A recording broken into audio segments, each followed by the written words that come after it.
Seguimos con el cuerpo humano como modelo, ahora desde el románico hasta el rococó. En la Edad Media, la figura humana es eminentemente hierática. Se ve claramente en la escultura románica, donde las figuras tienen una solemnidad extrema y son inexpresivas. Su temática es religiosa. La escultura se adapta a un marco arquitectónico, como se puede ver en las fotografías de pantalla, y no hay fondos ni perspectiva. Las imágenes se policroman, es decir, se pintan de color.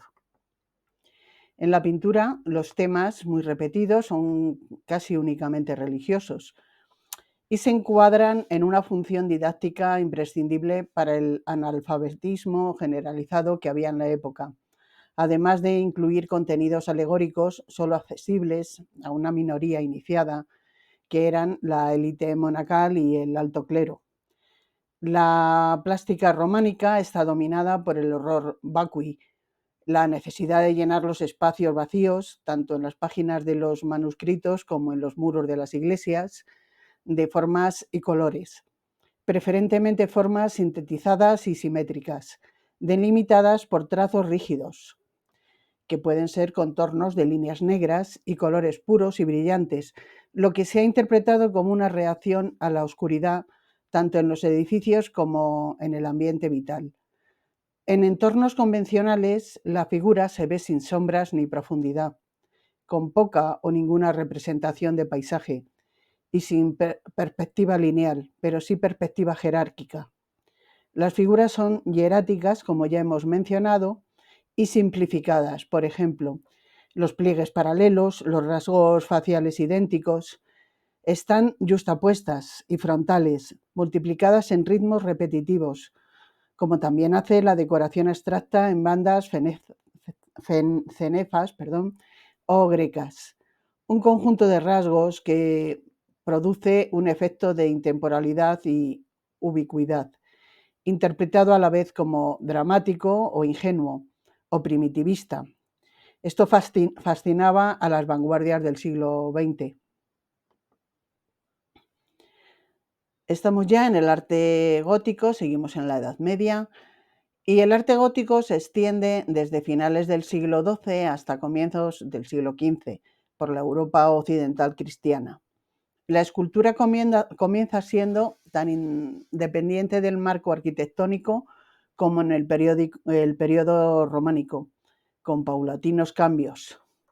El abandono de los capiteles se va haciendo cada vez mayor para los relieves narrativos, que pasan a ser soportes decorativos la mayoría de las veces y muestran fauna y flora de la región.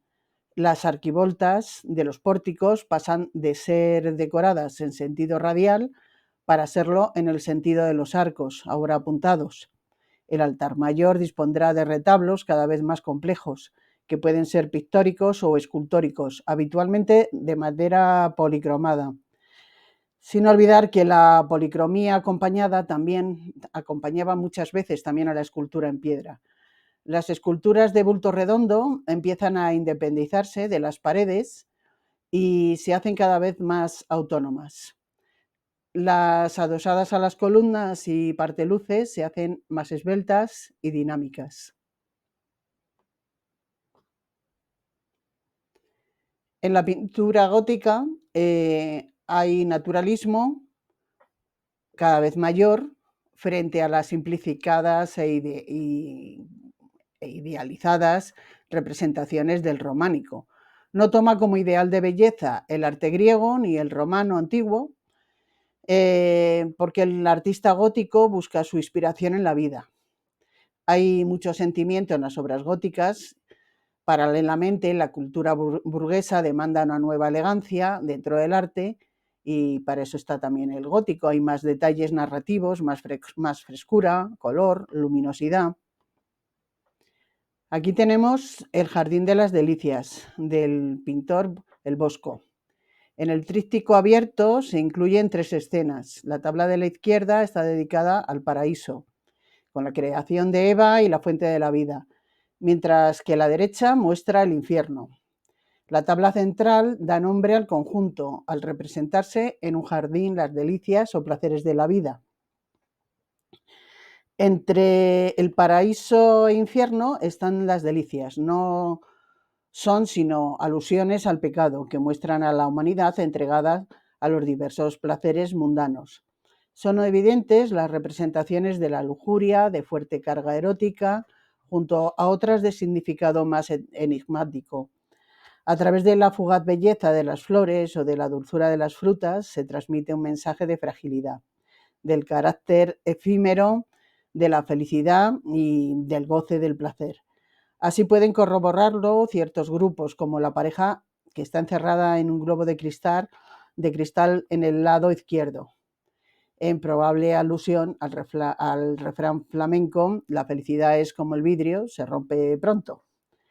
El tríptico cerrado, cuando se ve cerrado, representa en grisalla el tercer día de la creación del mundo, con Dios Padre como creador, según sendas inscripciones en cada tabla. Él mismo lo dijo y todo fue hecho. Y él mismo lo ordenó y todo fue creado, que es un versículo del Génesis. Esta obra es de carácter moralizante y es una de las creaciones más enigmáticas, complejas y bellas del Bosco, realizada en la última etapa de su vida. Vamos a ver que cambiamos ya hacia el Renacimiento. Con la llegada del Renacimiento hay un proceso de recuperación de la escultura de la antigüedad clásica. La escultura en el Renacimiento tomó como base y modelo las obras de la antigüedad clásica y su mitología, y de la función de la escultura en el arte, claro. Como en la escultura griega se buscó la representación naturalista del cuerpo humano, desnudo, con una técnica muy perfeccionada, gracias al estudio meticuloso de la anatomía humana. En Italia convivieron por igual los temas profanos como los religiosos, no así en otros países como España y Alemania, donde prevaleció el tema religioso. El cuerpo humano representó la belleza absoluta, cuya correspondencia matemática entre las partes se encontraba bien definida. Y el contraposto fue utilizado constantemente desde Donatello a Miguel Ángel. En esta época es cuando se dio prácticamente la liberación de la escultura del marco arquitectónico. Los relieves se realizaron con las reglas de la perspectiva y se mostraban a los personajes con expresiones de dramatismo. Podemos ver a la izquierda el David de 1940 de Donatello, del Museo Nazionale del Bargello, en Florencia. En esta obra se representa a un personaje bíblico como un héroe de la antigüedad clásica, una clara muestra del nuevo concepto renacentista del arte. En el centro vemos el David de Miguel Ángel, que esta obra estuvo diseñada y ejecutada para presidir la plaza principal de Florencia. Y esta escultura es en realidad una estudiada alegoría política bajo la apariencia del tema cristiano. La visión resulta amplificada por las dimensiones colosales de la estatua, pensada para no perderse en el espacio de la plaza. Hoy en día la sustituye una copia, mientras que el original está en la Academia de Florencia. Y por último, a la derecha tenemos El nacimiento de Venus, obra de Botticelli, conservada en la Galería de los Uffizi, en Florencia. El paganismo se introduce en el arte renacentista como contrapunto al mundo hermético y cerrado del medievo, en el que Dios era el fin de todo. El ser humano, en su individualidad y diversidad, será a partir de ahora el objeto máximo de interés.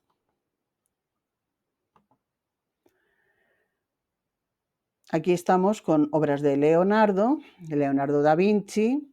Creó La Última Cena, su mejor obra, la más serena y alejada del mundo temporal durante esos años que se caracterizaron por los conflictos bélicos, las intrigas, las preocupaciones y las calamidades.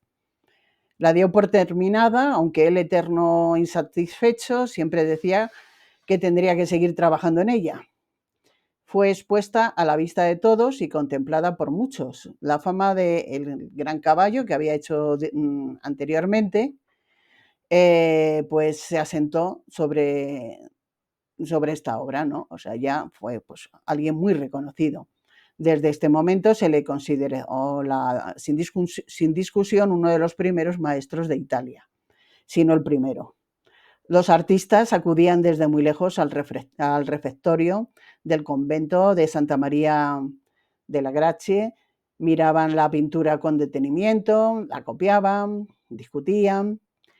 Y el rey de Francia, al entrar a Milán, acarició la idea de desprender el fresco de la pared para llevárselo a su país. Durante su realización se tejieron innumerables leyendas en torno al maestro y a su obra.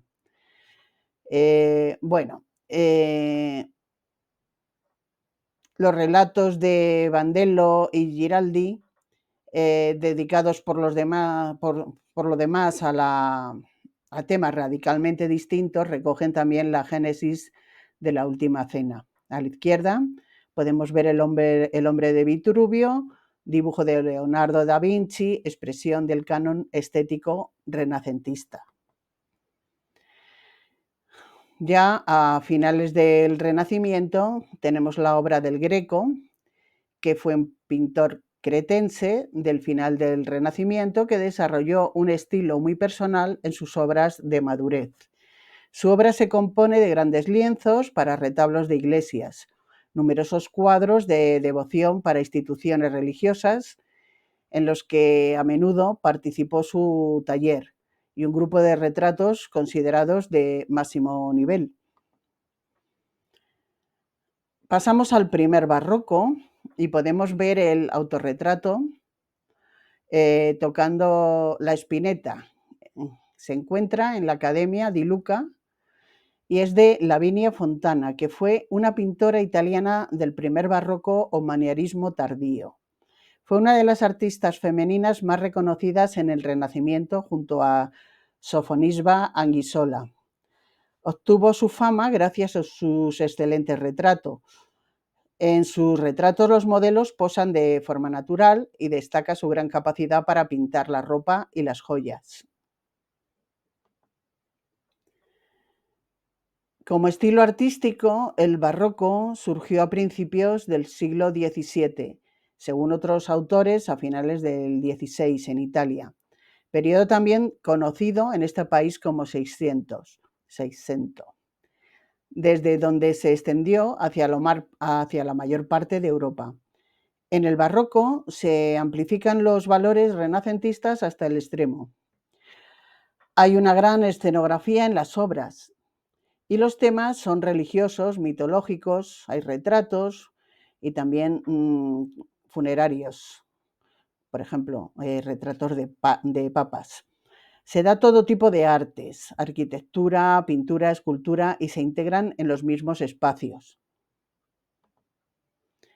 En la imagen podemos ver el asedio de Asola, de 1544 al 45, del Museo Nacional de Poznania, en Polonia. Es un cuadro de Tintoretto. El barroco es un concepto heterogéneo que no presentó una unidad estilística ni geográfica ni cronológicamente, sino que en su seno se encuentran diversas tendencias estilísticas, principalmente en el terreno de la pintura. Las principales serían el naturalismo, que es un estilo basado en la observación de la naturaleza, pero sometida a ciertas directrices establecidas por el artista y basadas en criterios morales y estéticos o simplemente derivados de la libre interpretación del artista a la hora de concebir su obra. También el realismo, que es una tendencia surgida de la estricta limitación o imitación de la naturaleza, sin interpretarla ni edulcorarla, sino representada minuciosamente hasta en sus más pequeños detalles. También surge el clasicismo, corriente centrada en la idealización y perfección de la naturaleza evocadora de elevados sentimientos y profundas reflexiones, con la aspiración de reflejar la belleza en toda su plenitud. Rubens fue un pintor barroco de la escuela flamenca. Su estilo exuberante enfatiza el dinamismo, el color y la sensualidad.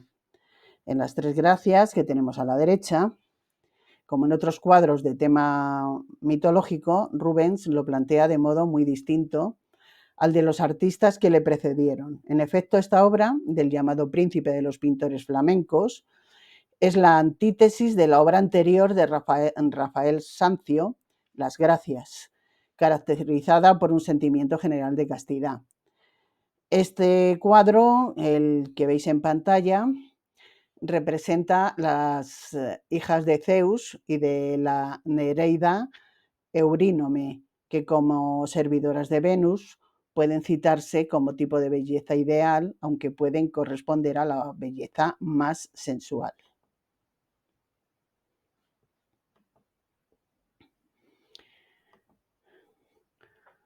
Paolo Veronese, en España conocido como el Veronés, fue un pintor italiano, figura central del manierismo veneciano.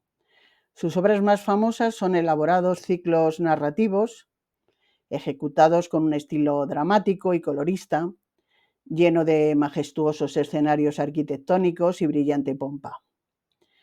Son especialmente famosos sus grandes cuadros de fiestas bíblicas, repletos de figuras, pintados para los refectorios del monasterio de Venecia y Verona, y también fue el principal pintor veneciano de techos.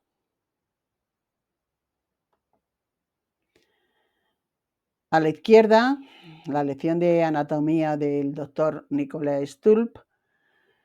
El gremio de cirujanos le encargó este retrato de grupo a un muy joven Rembrandt.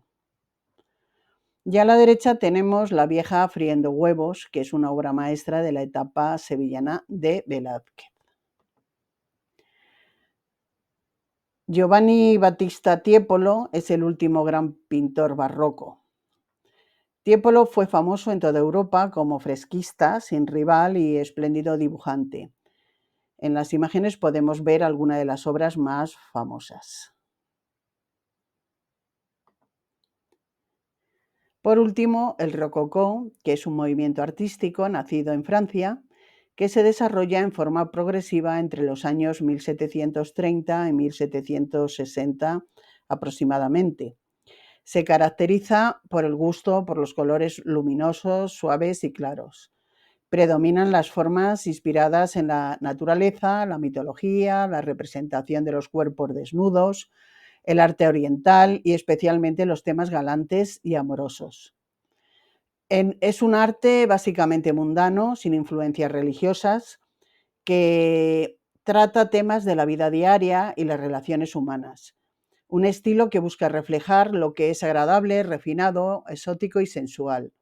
Si el barroco estaba al servicio del poder absolutista, el rococó está al servicio de la aristocracia y de la burguesía. El artista pasa a trabajar con más libertad y se expande al mercado del arte. El rococó se representa como un arte al servicio de la comodidad, el lujo y la fiesta. Las escenas de su pintura recogen este nuevo estilo de vida. Los cuadros de la imagen pertenecen al artista Fragonard, que Fragonard fue un pintor y grabador francés cuyo estilo rococó se distinguió por la exuberancia y el hedonismo. Y llegamos al final de este vídeo, y este es el segundo de la colección y vamos a tener todavía un tercero. Os espero para el próximo.